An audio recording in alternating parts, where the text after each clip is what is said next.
தமிழ் இயல் 6 கவிதை பேழை. கம்பராமாயணத்தில் பாலகாண்டம் நாட்டுப்படலம். பாடல் எண் 3. பாடலை பார்ப்போமா? வன்மை இல்லை ஓர் வறுமை இன்மையால், திண்மை இல்லை ஓர் செறுநர் இன்மையால், உண்மை இல்லை பொய் உரை இலாமையால், வெண்மை இல்லை பல் கேள்வி மேவலால். வன்மை என்றால் கொடை, திண்மை என்றால் துணிவு, செறுநர் என்றால் பகைவர், வெண்மை என்றால் அறியாமை. கம்பராமாயணத்தில் இருந்து பலரும் எடுத்துக்காட்டி பேசும் புகழ்பெற்ற பாடல்களில் ஒன்று இது. அயோத்தி நகரின் செழுமை பற்றி கூறுவது.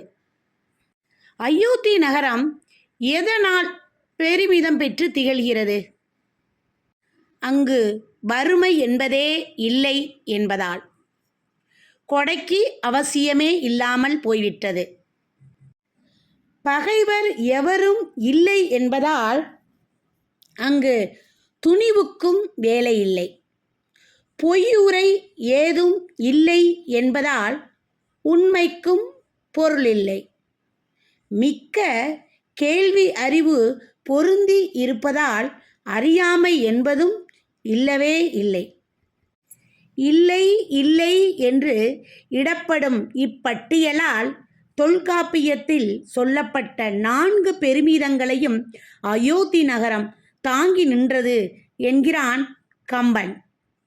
அதாவது அயோத்தி நாட்டில் ஓர் வறுமை இன்மையால், வறுமை சிறிதும் இல்லாததால், வன்மை இல்லை, கொடைக்கு அங்கே இடம் இல்லை, நேர் செறுநர் இன்மையால், நேருக்கு நேர் போர் புரிபவர் அங்கு இல்லை, திண்மை இல்லை, உடல் வலிமையை எடுத்துக்காட்ட வாய்ப்பில்லை, பொய் உரை இன்மையால், பொய் மொழி இன்மையால், உண்மை இல்லை, மெய்மை தனித்து விளங்கவில்லை, பல் கேள்வி மேவலால், பலவகை கேள்வி செல்வம் மிகுந்து விளங்குவதால் வெண்மை இல்லை, வெள்ளறிவாகிய அறியாமை அங்கு இல்லை, கோசலை நாட்டின் வறுமை சிறிதும் இல்லாததால் வன்மையின் சிறப்பு தெரிவதில்லை,